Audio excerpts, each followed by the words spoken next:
உலகெங்கும் வாழும் மாதா தொலைக்காட்சியின் அன்பர்களே, உங்கள் அனைவரையும் வாழ்வு தரும் இறை வார்த்தை என்னும் நிகழ்ச்சிக்கு தந்தையர்கள் நாங்கள் மிகுந்த அன்புடன் வரவேற்கின்றோம்.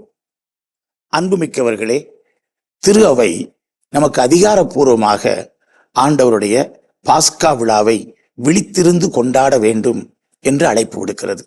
மிகவும் பொருளுள்ள ஒரு திருவிழிப்பு இந்த திருவிழிப்பு. கிறிஸ்து பிறப்பின் திருவிழாவை திருவிழித்து நாம் கொண்டாடுகிறோம். பெந்தகோஸ்தே பெருவிழாவையும் நாம் விழித்து கொண்டாட திரு அவை பரிந்துரைக்கிறது. இந்த 3 தான் திரு அவையிலே அதிகாரப்பூர்வமான திருவிழிப்புகள். மற்றவை எல்லாம் நம்முடைய பக்திக்காக நாம் சேர்த்து கொண்டது. நாம் இவற்றை அவற்றோடு சேர்த்து ஒப்பிட்டு விடக்கூடாது. இதனுடைய தனித்துவத்தை அதிகமாக உணர வேண்டும்.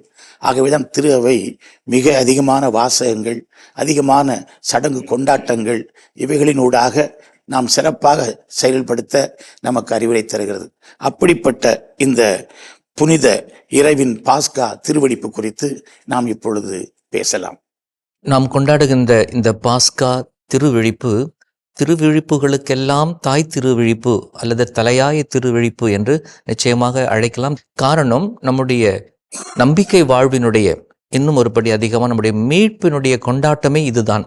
நான் ஏன் கிறிஸ்தவனாக இருக்கிறேன் என்பதற்கு அர்த்தம் கொடுக்கின்ற, அடையாளம் கொடுக்கின்ற ஒரு விழா இருக்கிறது என்றால் அது இந்த பாஸ்கா விழா தான். அதுவும் குறிப்பாக இந்த பாஸ்காவை இந்த நள்ளிரவிலே நாம் கொண்டாடுவது தான். நீங்கள் குறிப்பிட்டது போல பல திருவிழிப்புகள் நாம் கொண்டாடலாம். ஆனால் இந்த திருவிழிப்புக்கு நிறைய தயாரிப்புகள், 40 நாட்கள் தயாரிப்பு, இன்னும் நெருக்கி வந்து புனித வார 1 வார தயாரிப்பு, இன்னும் சற்று நெருக்கமாக வந்து 3 நாள் பெரிய வியாழன், பெரிய வெள்ளி, பெரிய சனி என்று ஒரு தயாரிப்பு. இதனுடைய உச்சகட்டமாகத்தான் இந்த ஆண்டவருடைய உயிர்ப்பின் பெருவிழாவை நாம் இங்கே கொண்டாடுகின்றோம். இந்த இரவு விழாவை நாம் கொண்டாட வேண்டும் என்பது விவிலியம் தருகின்ற ஒரு கட்டளை கூட. பழைய ஏற்பாட்டிலே இஸ்ராயேல் மக்கள் அந்த நள்ளிரவிலே எகிப்திலிருந்து விடுதலை பெற்று அவர்கள் ஒரு சுதந்திர மக்களாக, கடவுளுடைய மக்களாக மாறிய அந்த கொண்டாட்டமும், அந்த கொண்டாட்டத்தை கடவுள் நிறைவேற்றிய பொழுது விடுதலை பயணம் 12ஆம் அதிகாரம் 14ஆம் வசனத்தில் இப்படி சொல்லப்படுகிறது: இந்நாள் உங்களுக்கு ஒரு நினைவு நாளாக விளங்கும். இதனை ஆண்டவரின் விழாவாக நீங்கள் தலைமுறை தோறும் கொண்டாடுங்கள். உங்கள் பிள்ளைகள் உங்களை பார்த்து கேட்க வேண்டும், இந்த வழிபாட்டின் கருத்து என்ன? நீங்கள், இது ஆண்டவரின் பாஸ்கா பலி. அவர் எகிப்தியரை சாகடித்த போது எகிப்தில் உள்ள இஸ்ரேல் மக்களின் வீடுகளை கடந்து சென்றார். இவ்வாறு நம் வீடுகளுக்கு அவர் மீட்பளித்தார் என்று கூறுங்கள் என்று ஆண்டவர் விளக்கம் கொடுத்து கொண்டாடுகின்ற ஒரு அருமையான விவிலிய விழா, மீட்பின் விழா, நம்முடைய விழா என்று இதை நாம் குறிப்பிடலாம். எகிப்தில் அடிமைகளாக இருந்த மக்கள் பாலும் தேனும் பொழியும் கானான் நாட்டுக்கு சென்ற அதே போல நாம் கொண்டாடுகின்ற இந்த பாஸ்கா திருவிழிப்பு என்பது பாவ நிலையிலிருந்து என்னை ஆண்டவர் உயிர்த்தெழுதலின் வழியாக மீட்டிருக்கிறார். மீண்டுமாக அந்த உறவிலே நான் இணைகின்றேன். அதனால தான் வாசகங்களாக இருக்கட்டும், அந்த நிகழ்வுகளாக இருக்கட்டும், சடங்குகளாக இருக்கட்டும், இன்னைக்கு வந்துட்டு உன்னதங்களிலே கீதம் பாடப்படும், அல்லேலுயா கீதம் பாடப்படும். அதனால தான் அகுஸ்தினார் சொல்லுவார், நாம் எல்லோரும் உயிர்ப்பின் மக்கள், அல்லேலுயா நம்முடைய கீதம் என்று சொல்லுவார். திருத்தந்தை பிரான்சிஸ் ஒரு முறை அவருடைய உயிர்ப்பினுடைய ஆசீர்வாதத்தை கொடுக்கும் பொழுது ஊர்பியத் ஓர்பி என்று சொல்லுவார். அதை கொடுக்கும் பொழுது ஒரு வார்த்தை அருமையாக சொல்லுவார்: இயேசு கிறிஸ்து உயிர்த்தெழுந்தார், இயேசு கிறிஸ்து உண்மையாகவே உயிர்த்தெழுந்தார். இதுதான் நம்முடைய நம்பிக்கை கோட்பாடு. அந்த உண்மையாகவே என்பது எதை உணர்த்துகிறது என்றால், ஏதோ ஒரு மாய பிம்பம் அது அல்ல, மாறாக நம்முடைய அது நிதர்சனமான உண்மை. அந்த உண்மையை நோக்கிய நம்முடைய நம்பிக்கை பார்வை, அதுதான் ஈஸ்டர் பெருவிழா என்று சொல்லுவார். பிஷப் பேரன் கூட இதே மாதிரி சொல்றாரு, உயிர்ப்புனாவே இட் ஹேப்பன்ட், இது நடந்தது, இது கட்டுக்கதையெல்லாம் இல்லை அப்படின்னு ரொம்ப அழகாக சொல்லுவார். உண்மையிலுமே இந்த உயிர்ப்பு தான் நம்ம கிறிஸ்தவ வாழ்க்கை நம்பிக்கையினுடைய மணி மகுடம். முழு கிறிஸ்தவ வாழ்க்கைன்னு ஒரு சிறு தொகுப்புங்கிற மாதிரி இருக்கு. விழித்திருந்து கலந்துக்கணும் அப்படிங்கிறது நம்மளுடைய நிலை வாழ்வின் மீது இருக்கிற நம்பிக்கை பிறந்த நாள் மாதிரி. முழுமையாக அதில் ஈடுபடுவதற்கு இரவு முழுக்க அந்த வரலாற்றை படைப்பிலிருந்து இன்றைய நமது வாழ்க்கை வரை இது ஒரே மீட்பின் வரலாறு. இது ஏதோ தனித்தனியாக இல்லை, எல்லாம் ஒன்றுக்கொன்று தொடர்பு இருக்குது அப்படிங்கிறதையும் நம்ம பழைய ஏற்பாடுன்னு தனியாக பிரிக்காமல் பழைய ஏற்பாடு, புதிய ஏற்பாடு, இன்றைய நமது ஏற்பாடு என்று எல்லாத்தையுமே இணைத்து பார்க்கிற ஒரு இரவாக நம்ம பார்க்க முடிகிறது. திருவிழிப்பின் தொடக்கம் அருமையாக ஒரு ஒளி வழிபாடோடு ஆரம்பிக்கின்றது. அந்த ஒளி வழிபாடு புதிய நெருப்பை மந்திரித்தல், அந்த மந்திரிக்கப்பட்ட நெருப்பிலிருந்து தீயை பற்ற வைத்து அந்த பாஸ்கா திரியை ஏற்றுவதற்கு முன் பாஸ்கா திரியை தயாரித்தல், அது ஒரு அருமையானது. ஏனென்றால் அடுத்து வருகின்ற 50 நாட்களுக்கு பெந்தகோஸ்தே விழா வரை நம் மத்தியிலே இருந்து எரிந்து நம்ம எல்லாம் இந்த உயிர்த்த ஆண்டவர் வசம் இழுக்கப் போவது அந்த பாஸ்கா திரி. நாம் ஏற்கனவே பல முறை சொல்லியிருக்கின்றோம், எத்தனையோ வத்திகளை, மெழுகுத்திரிகளை நாம் பயன்படுத்துகிறோம் காணிக்கையாக. அதெல்லாம் அதே மாதிரி திருவருகை காலத்தில் கூட 4 கலராக பயன்படுத்துகிறோம். அதெல்லாம் ஒன்றுமே அர்த்தம் இல்லை. ஆனால் இதற்கு பார்க்கும் பொழுது இதுக்கு ஈடு இணையே இல்லை. இந்த பாஸ்கா திரி என்னென்றால் அந்த உயிர்த்த ஆண்டவரை நமக்கு அடையாளப்படுத்துகிறது. அதனால் தான் ஒருவருடைய திருமுழுக்கின் பொழுது அதிலிருந்து தான் ஏற்றி தருகிறோம். ஒருவரை வழி அனுப்புகின்ற அந்த திருப்பலியிலே, நல்லடக்க திருப்பலியிலே அவருடைய உடலுக்கு அருகிலே அதை நிறுத்துகின்றோம். ஒரு கிறிஸ்துவனுடைய வாழ்வு தொடங்குவதும் நிறைவாவதும் அந்த பாஸ்கா திரியில் தான். அப்போ அந்த பாஸ்கா திரியை தயாரிக்கின்ற சடங்கு, அதில் அந்த 5 காயங்கள், உயிர்த்தவர் தான் சிலுவையில் இறந்தவர், சிலுவையில் இறந்தவர் தான் உயிர்த்தவர் என்ற அந்த அருமையான அந்த ஒன்றிப்பை, அந்த 5 காயங்கள்.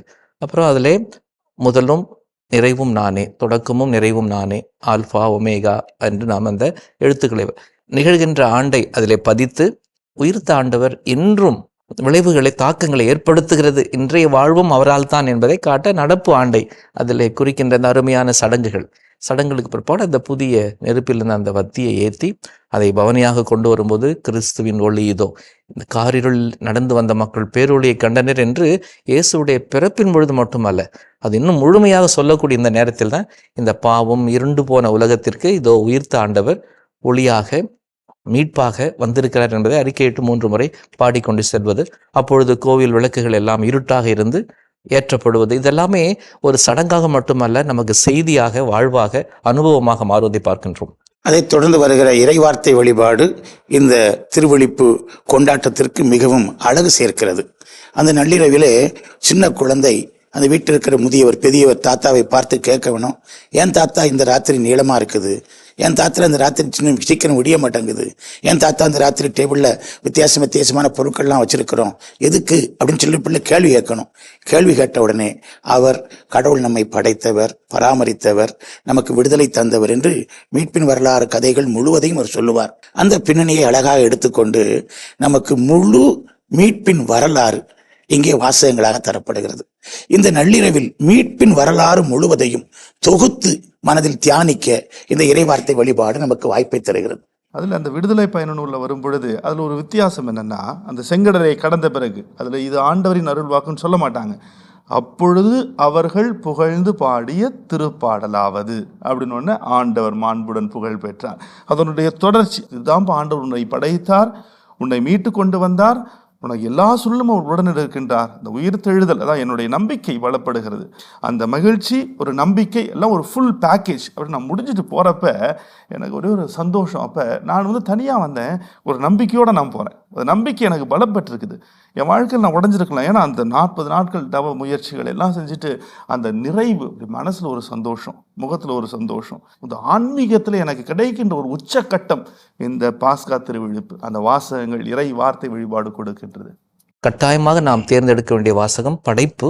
ஏனென்றால் அன்று கடவுள் படைத்து அனைத்தையும் புதிதாக கொடுத்தார்.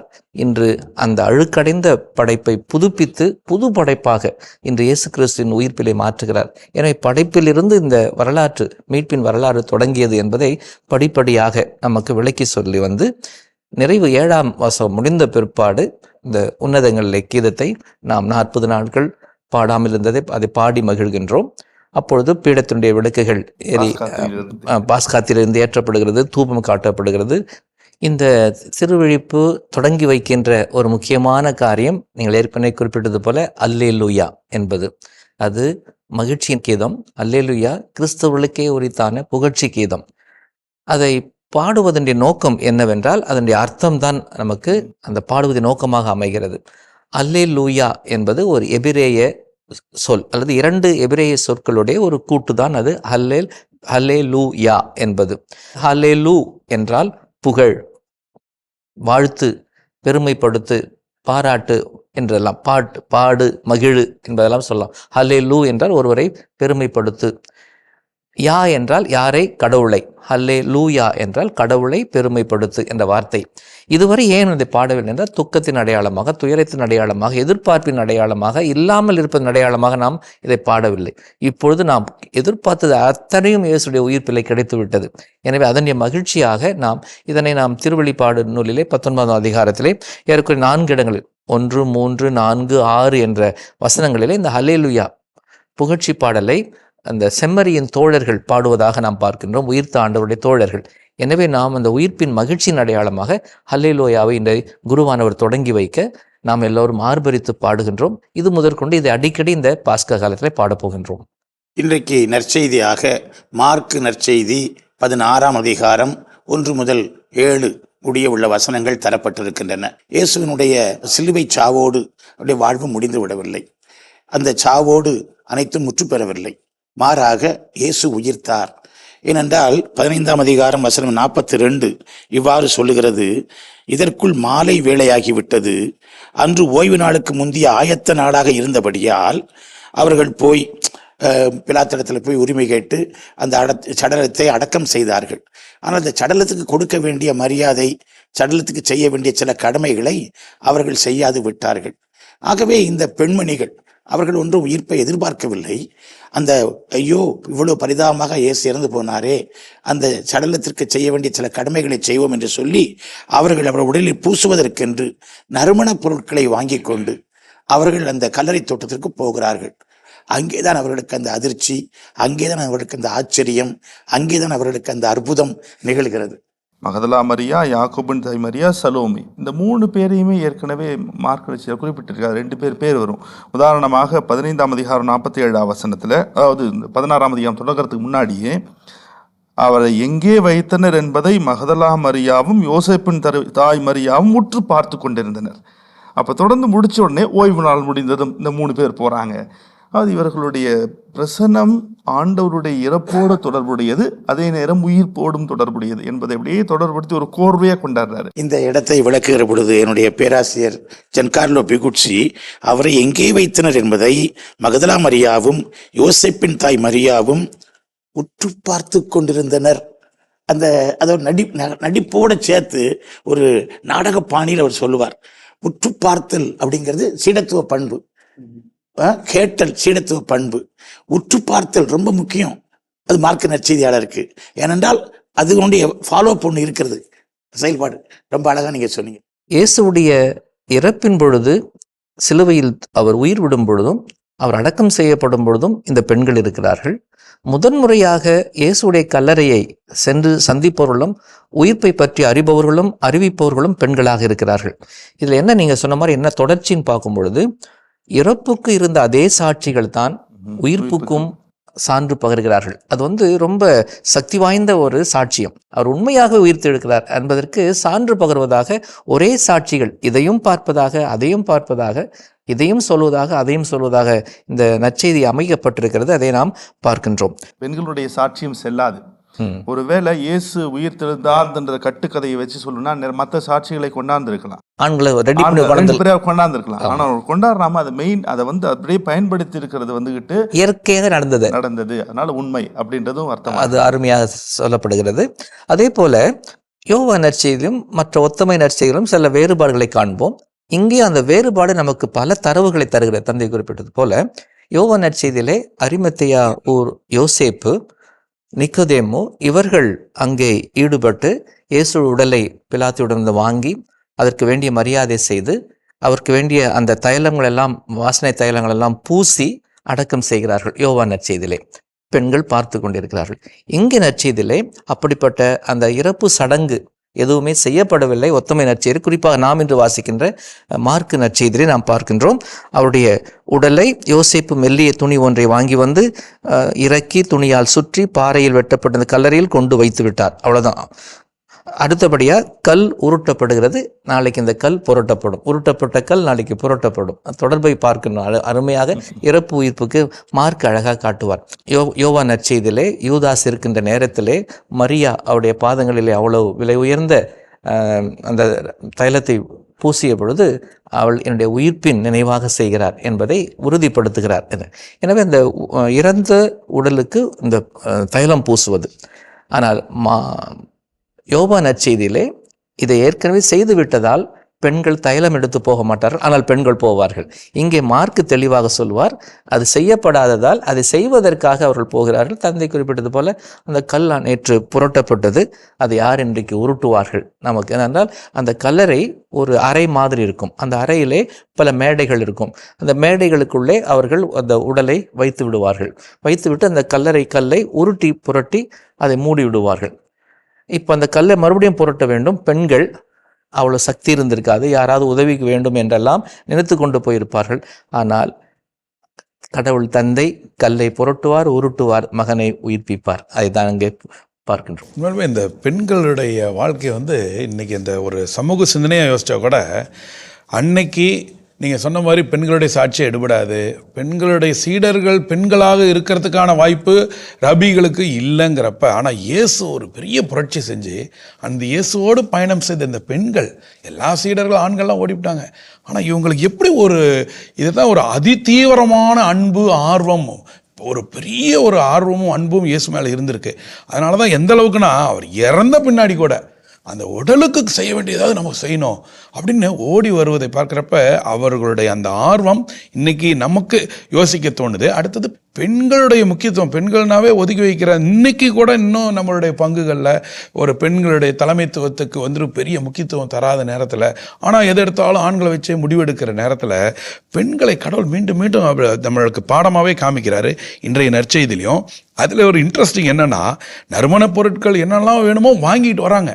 வாங்குறப்ப அங்கே நீங்கள் சொன்ன மாதிரி தான் மூடப்பட்டிருக்கு. அந்த நேரத்தில் அவங்களுக்குலாம் இல்லை, ஏதோ ஒன்று ஓடுவோம், வந்த பின்னாடி முழிக்கிறாங்க, யாரா நமக்காக இந்த கல்லை புரட்டுவா.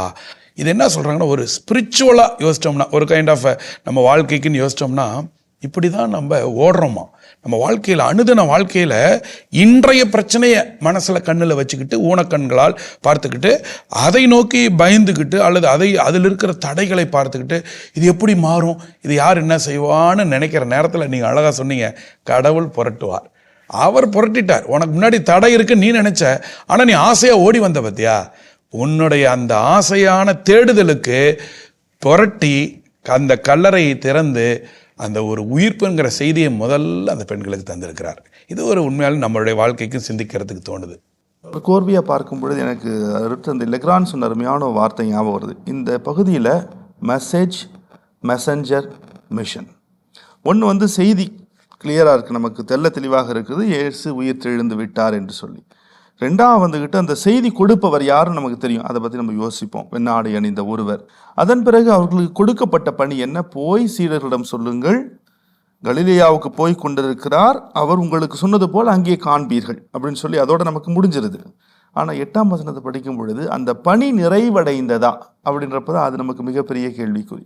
அதை வைத்து லெக்ரான் சொல்லுவார், அப்போ அந்த பணி இன்னும் தொடரப்பட வேண்டும். அந்த பணி தொடர வேண்டியவர் யார்? நீங்களும் நானும் தான். அதான் உயிர்ப்பினுடைய நற்செய்தி என்பது அதுதான். என்னுடைய வாழ்க்கையில் நான் அந்த உயிர்ப்பின் நற்செய்தியாக மாறுகிறேன், அந்த உயிர்ப்பின் நற்செய்தியை பிறருக்கு பறைசாற்று என்பது போல சொல்லுவார். அதனால அந்த மார்க் நற்செய்தி ஒரு அருமையான ஒரு நற்செய்தியாக இருப்பதாக நான் பார்க்கிறேன். நீங்கள் குறிப்பிட்ட மாதிரி உயிர்ப்பு அந்த நிகழ்வு இருக்கிறத, அந்த 4 நற்செய்தியாளர்களுமே உயிர்ப்பு எப்படி நடந்தது என்று விளக்கவில்லை. ஆண்டவர் அப்படியே எழுந்தாரு, அப்படியே வெளியே வந்தாரு, அப்படியே மேலே போனாரு, அப்படியே மறைஞ்சு போயிட்டாரு அப்படிலாம் சொல்லலை. அந்த உயிர்ப்பினுடைய அடையாளங்கள், உயிர்ப்பினுடைய தாக்கங்கள், இன்னொரு வார்த்தை சொன்னால் சைடு எஃபெக்ட், அதனுடைய பக்க விளைவுகள் எல்லாம் அங்கே சொல்லப்படுகிறதை ஒழிய, ஆனால் ஆண்டவர் எப்படி உயிர்த்தார் என்பது விளக்கப்படாத ஒன்று. உயிர்த்தார் என்பது உண்மை, ஆனால் எப்படி உயிர்த்தார் என்பது நம்முடைய அறிவுக்கு அப்பாற்பட்ட ஒன்றாக, விளக்கங்கள் தேவையில்லாத ஒன்றாக. ஆனால் அங்கே என்ன சொல்கிறாங்க, அவர் தலைமாட்டிலே துணி, 2 துணி இருக்குது. ஒன்று முகத்தை மூடியிருந்த அந்த சின்ன துணி, இன்னொன்று உடலை மூடியிருந்த அந்த கோடி துணி சொல்லுவாங்க, அந்த கிரேவ் க்ளோத்ஸ்ன்னு சொல்லுவார்கள், கல்லறை துணிகள் என்று சொல்லுவார்கள். அதெல்லாம் அங்கேயும் இங்கேயுமா கிடக்குது, ஒழுங்காக இல்லை. அப்போ ஒழுங்காக இல்லைன்னு சொல்லும்பொழுது ஏதோ ஒரு புரட்டுதல் நடந்திருக்கு, எங்கோ ஒரு புரட்சி நடந்திருக்கு, ஏதோ ஒரு குறுக்கீடு நடந்திருக்கு. அது அது மட்டும் தெரிகிறது, நம்மால் புரிந்து கொள்ள முடியாது. அதே மாதிரி அங்கே இருக்கிற ஆட்கள் பார்க்கும் பொழுது அது ஒரு இளைஞனாக இருக்கலாம்.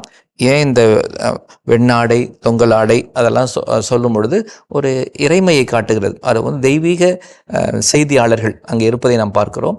வானதூதர்கள் இன்னும் சில நற்செய்தியை படிக்கின்றார்கள். ஒருவர் இருவர் என்றெல்லாம் இருக்கிறது. ஆனால் செய்தி அந்த பெண்களுக்கு சொல்லப்படுகிறது. சொல்லப்பட்ட செய்தி தான் மிக முக்கியம். நீ சொன்ன மாதிரி நீ போய் சீடர்களை ஈடுபடுத்து, இந்த உயிர்ப்பு அனுபவத்துக்குள் சீடர்களை கொண்டு வா, அவர்களுக்கு தெரிவி.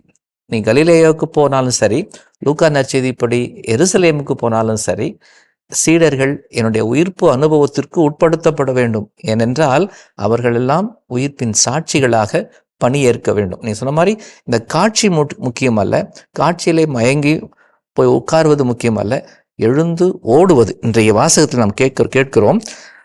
இந்த செய்தியை கேட்டவுடன் அவர்கள் கல்லறை விட்டு வெளியே வந்து ஓட்டம் பிடித்தார்களாம். ஓடுறாங்க, போய் இதை போய் சொல்லணும், அதாவது பிரேக் த நியூஸ், போய் இந்த செய்தியை எல்லாருக்கும் சொல்லணும்னு சொல்லிட்டு அந்த உயிர்ப்பினுடைய செய்தியை பிறருக்கு தாங்கிச் செல்வதும், அந்த உயிர்ப்பு அனுபவத்திற்கு அவர்களை கொண்டு வருவதும், எல்லோருமாக இயேசுடைய சாட்சிகளாக மாறுவதும் எல்லா நற்செய்தியும் அழகாக விளக்கப்படும். ஆனால் ஒவ்வொரு நற்செய்தியாலும் அவர்களுக்கே ஒரே முறையிலே விளக்குவதை பார்க்கின்றோம். நீங்கள் இந்த கிரேவ் க்ளோத்ஸ் பற்றி சொன்னீங்க. ஏன்னா அது முக்கியமான ஆதாரம்.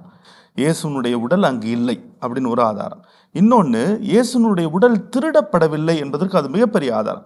ஏன்னா கல்லறை திருடர்கள் அந்த காலத்தில் இருந்தாங்க. அப்போ திருடிட்டு போறவன் துணியோடு தூக்கி போவான். அதெல்லாம் விலையுயர்ந்த துணி.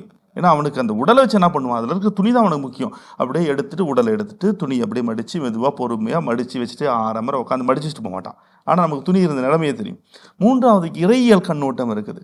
லாசரை உயிர்ப்பிக்கும் பொழுது அவர் கட்டுகளை அவிழ்த்து அவரை போக விடுங்கள் அப்படின்னு சொல்லுவார். ஆனால் இங்கே வந்துட்டு அந்த கட்டுகள் தானாக அவிழப்பட்டிருக்கும். ஏனெனில் இயேசு உண்மையாக உயிர்த்தெழுந்தார். லாசருடைய உயிர்ப்புக்கும் இயேசு உயிர்ப்புக்கும் வித்தியாசம் அதையும் தெளிவுபடுத்துகிறோம். இயேசுனுடைய உயிர்ப்பு என்பது கட்டுக்கதை இல்லை, he is truly risen. உண்மையாக உயிர்த்தெழுந்தார் என்பது நற்செய்தி தரவுகள் நமக்கு தெளிவாக கொடுக்கின்றது. லூக்கா இதை வித்தியாசமாக சொல்லுவார். ஏன் உயிரோடு இருப்பவரை இறந்தோர் மத்தியிலே தேடுகிறீர்கள்? இது எல்லாமே ஒரு மாதிரி உள்ளத்தை அப்படியே குலுக்கிற மாதிரி உலுக்கிற மாதிரி இருக்கிற வார்த்தைகள். ஆனால் தான் பவுலடியார் பின்னாடி சொல்லுவார், சாவே உன் வெற்றி எங்கே, சாவே உன் கொடுக்கு எங்கே. திருப்பாடல் ஆசிரியர் சொல்லுவார், வீடு கட்டுவோர் புறக்கணித்த கல், 3 நாளைக்கு முன்னாடி இந்த கல் சரியில்லைன்னு ஒதுக்கிட்டாயா, அந்த கல் தான் இன்னைக்கு வீட்டுக்கு மூளை கல்லாக உட்காந்துருக்கு, முக்கிய கல்லாக உட்காந்துருக்கு, முதன்மை கல்லாக உட்காந்துருக்கு அப்படின்னு சொல்லிட்டு இந்த திருப்பாடல் ஆசிரியர் ஒரு இறைவாக்காக சொல்லியிருப்பதெல்லாம் அந்த உயிர்ப்பினுடைய மகிழ்ச்சியை நமக்கு விளக்குவதாக பார்க்கின்றோம். அதில் வரக்கூடிய மிஷனும் ரொம்ப முக்கியம். அந்த மிஷன் என்னன்னா, நீங்கள் அவரை காண வேண்டும் என்றால் புறப்பட்டு செல்லுங்கள். எங்கே போங்கள்? கலிலியாவுக்கு போங்கள். ஏனென்றால் மார்க் நற்செய்தியினுடைய முதல் பகுதியில் அந்த கலிலியா மிக விரைவாக விளக்கப்பட்டிருக்கும். இயேசு தன்னுடைய பணிகளை எல்லாம் தொடங்கி அவர் செய்தார். கலிலியா என்பது கலகக்காரர்களுடைய பூமி, கலிலியா என்பது குழப்பமான இடம். நீங்கள் அங்கே சென்று நீங்கள் பணிகள் ஆற்றுங்கள். அந்த பணிகளுக்கு நடுவிலே அவரை காண்பீர்கள். தந்தை அல்போன்ஸ் சொல்லுவார், ஈடுபாட்டில் மலர்வது இறையாட்சி. உயிர்த்த இயேசுவை நம்ம அங்கங்க போய் தேட முடியாது. ஈடுபடணும், வாழ்க்கையில நம்ம பணிகள் செய்யணும். உயிர்த்த இயேசு இருப்பதை நாம் உணர்வோம், அனுபவிப்போம், அதை நாம் கொண்டாடுவோம் அப்படின்னு சொல்லுவார். ஆகவே கலிலியாவுக்கு செல்லுங்கள், அங்கே நீங்கள் அவரை காண்பீர்கள் என்று சொல்லுகிற அந்த பகுதி ரொம்ப அருமையாக இருக்கிறது. இன்றைக்கு கலிலேயா நாம் வாழுகிற இடம், சமூகம், நம்முடைய தெருக்கள், நம்முடைய வீடுகள். நாம் அங்கேதான் உயிர்த்த இயேசுவை காண வேண்டும், அனுபவிக்க வேண்டும். அதை நாம் பிறருக்கு அறிவிக்கவும் வேண்டும். இன்றைய திருமுக வாசகமாக காலை திருப்பலிக்கு உரிய வாசகத்தை நாம் எடுத்துக்கொள்கிறோம்.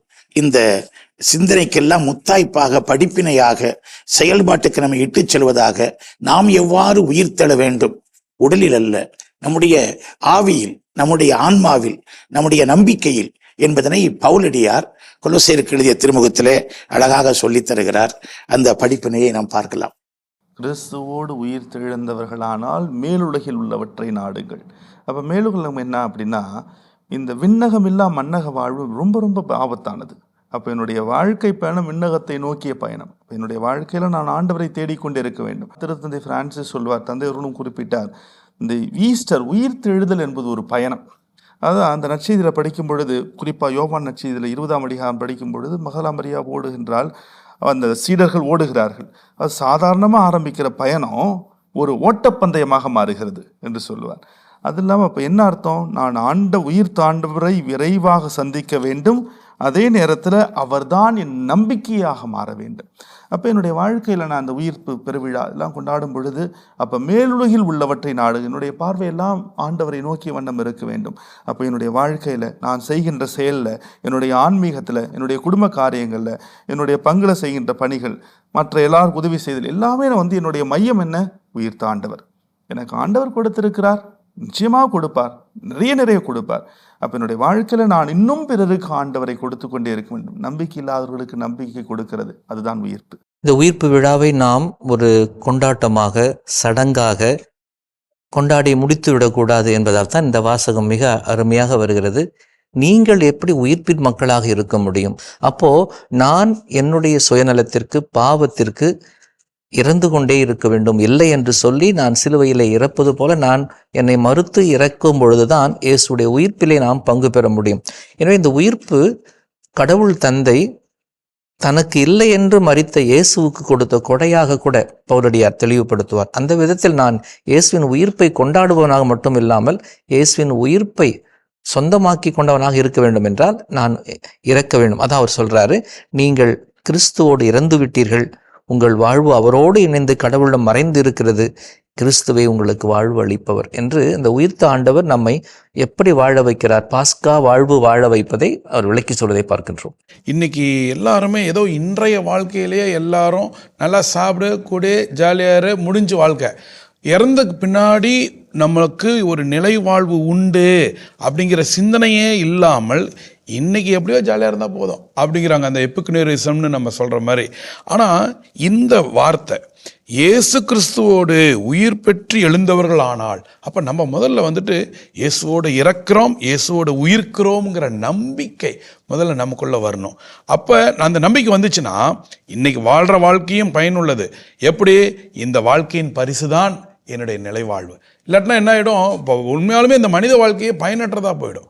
அடுத்து நம்ம இறந்த பின்னாடி ஒரு நிலைவாழ்வு, விண்ணக வாழ்வுங்கிறது இல்லைன்னா எதுக்கு வாழணும் அப்படிங்கிற மாதிரி ஆகிடும். அப்படி பார்க்குறப்ப தான் அந்த சிந்தனையே மாத்துறார். இந்த அற்புதமான ஒரு வார்த்தை, இயேசு கிறிஸ்துவோடு நீங்கள் உயிர்க்கிறோம்னா நம்மளுடைய சிந்தனைகள் எல்லாம் மேலுலகை சார்ந்தவையாக இருக்கணும், இந்த உலகை சார்ந்தவையாக இருக்கக்கூடாது என்று நம்ம மீண்டுமாக அடுத்த கட்டம் நம்மளுடைய லைஃப்பை என்ன செய்யணும்? இப்போ இயேசு உயிர்ப்பு விழா கொண்டாடிட்டோம், இப்போ இரவு முழுக்க நம்ம திருவழிபாட்டில் கலந்துக்கிட்டோம், என்ன செய்யணும்? கமான், நம்ம கிறிஸ்துவின் மக்களாக, உயிர்ப்பின் மக்களாக போய் 4 பேருக்கு நம்பிக்கையை கொடுப்போம், 4 பேருக்கு வாழ்வு தருவோம், 4 பேருக்கு ஒளியாக இருப்போம் என்று நம்ம வாழ்க்கைக்கு அழைத்து செல்வதாக இருக்கிறது.